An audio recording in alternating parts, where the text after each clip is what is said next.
Hello दोस्तों, मैं अमित कुमार सिंह आपका अमित सिविल सर्विसेज एकेडमी में स्वागत करता हूं। हम लोग यहां पे दोस्तों बिहार करंट अफेयर्स और राष्ट्रीय तथा अंतर्राष्ट्रीय खबरों को देखते हैं। मैं डेली आपके लिए 6 अखबारों का निचोड़ लेके हाजिर रहता हूं। तो दोस्तों आज हम लोग बिहार करंट अफेयर्स 4 जुलाई 2023 के सभी इंपॉर्टेंट करंट अफेयर्स देखेंगे। तो अगर आप चैनल पर नए हैं तो चैनल को जरूर सब्सक्राइब कर लीजिए, दोस्तों में शेयर करिए। बहुत ही इंपॉर्टेंट वीडियो सेशन आपको बिहार के सभी एग्जामों के लिए मिलता है। तो चलते हैं आज के पहले क्वेश्चन की तरफ। 3 जुलाई 2023 को राजद के राष्ट्रीय अध्यक्ष लालू प्रसाद यादव ने किसके द्वारा लिखित पुस्तक अंतरंग दोस्तों की नज़र से लिखित नीतीश कुमार पुस्तक का लोकार्पण किया है। तो उदयकांत द्वारा लिखित जो पुस्तक है अंतरंग दोस्तों की नज़र से लिखित नीतीश कुमार पुस्तक का लोकार्पण जो है लालू प्रसाद यादव ने किया है। नीतीश कुमार का जन्म हरनौत कल्याण बिहार नालंदा में कुर्मी अवधिया परिवार में हुआ।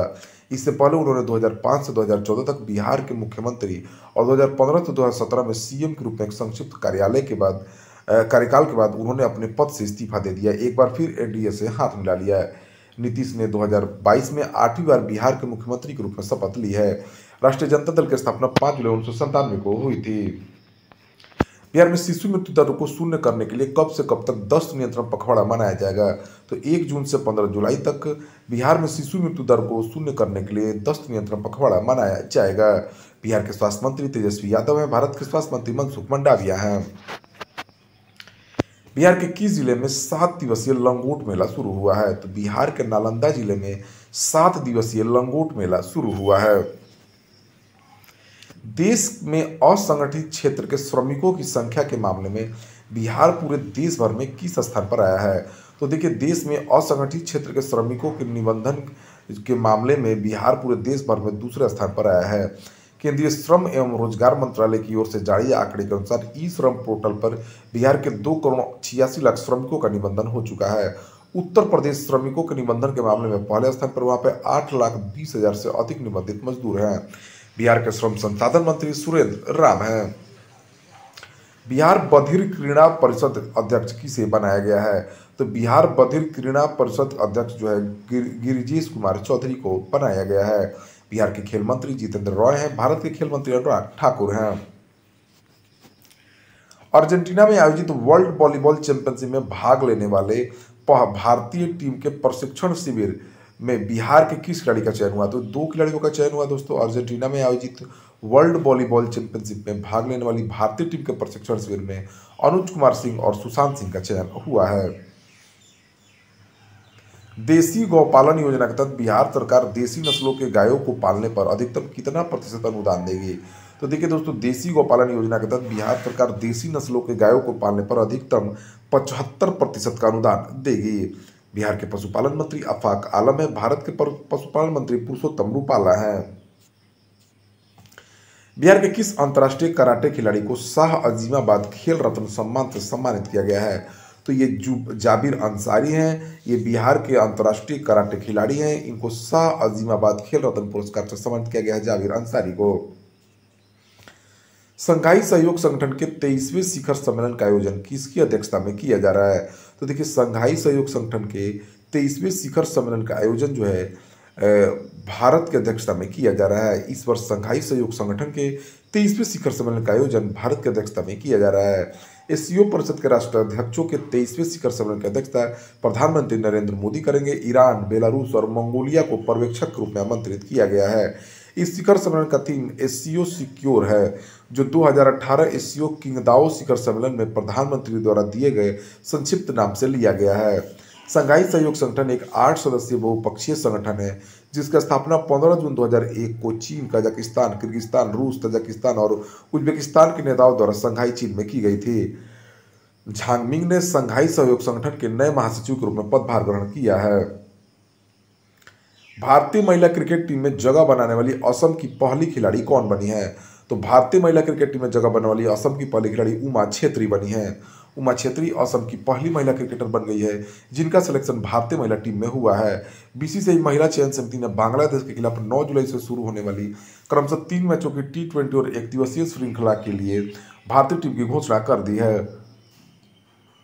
उमा छेत्री असम के बोकाहाट की रहने वाली हैं और वो एक प्रतिभाशाली विकेटकीपर बल्लेबाज हैं। आगामी बांग्लादेशी दौरे के लिए भारतीय टीम का नेतृत्व हरमनप्रीत कौर करेंगे। राष्ट्रीय तैराकी चैंपियनशिप में किस तैराक ने बैक स्ट्रोक स्पर्धा में नया राष्ट्रीय रिकॉर्ड बनाया है? तो माना पटेल ने। हैदराबाद में आयोजित राष्ट्रीय तैराकी चैंपियनशिप में ओलंपियन माना पटेल ने नया नेशनल रिकॉर्ड बनाया है। माना पटेल ने महिलाओं की 100 मीटर बैक स्ट्रोक स्पर्धा में नया राष्ट्रीय रिकॉर्ड बनाया। व लिनिसा एके ने महिलाओं की 200 मीटर बेस्ट स्ट्रोक स्पर्धा में भी नया रिकॉर्ड बनाया है। पटेल ने महिलाओं की 100 मीटर बैक स्ट्रोक स्पर्धा में 1.03.48 के साथ नया रिकॉर्ड कायम किया है। नीना वेंकटेश ने भी महिलाओं की 50 मीटर बटरफ्लाई स्पर्धा में अपना रिकॉर्ड बेहतर किया है। कोल इंडिया के नए चेयरमैन और एमडी के रूप में किसे नियुक्त किया गया है? तो पीएम प्रसाद जो है कोल इंडिया के नए चेयरमैन और एमडी नियुक्त हुए हैं।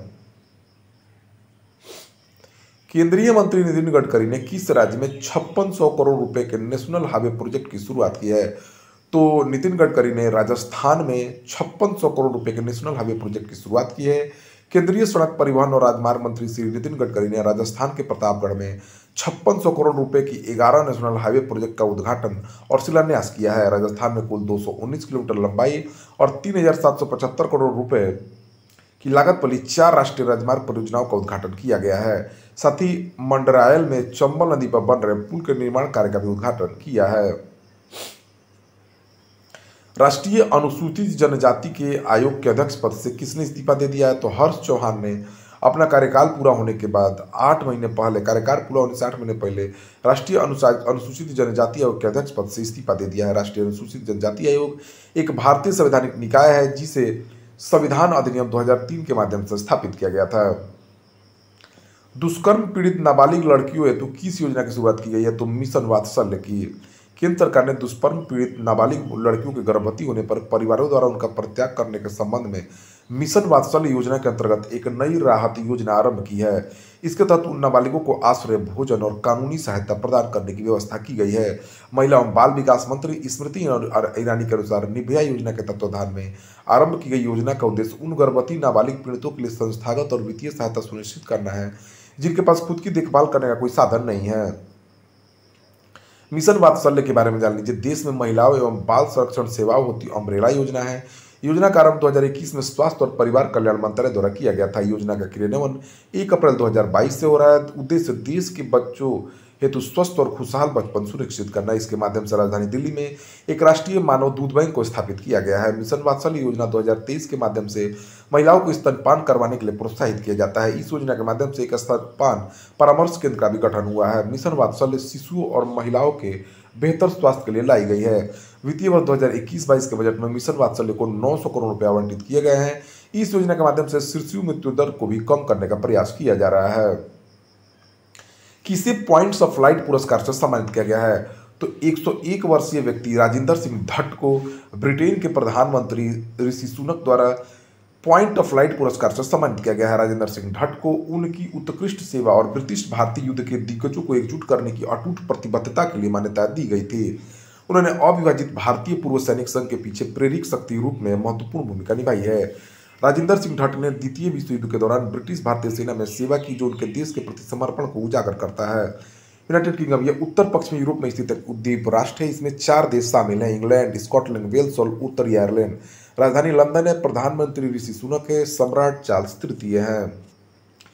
देश के सबसे बड़े ऋणदाता भारतीय स्टेट बैंक ने किसे अपना मुख्य वित्तीय अधिकारी नियुक्त किया है? तो कामेश्वर राय कोदवांती को भारतीय स्टेट बैंक के मुख्य वित्तीय अधिकारी हैं।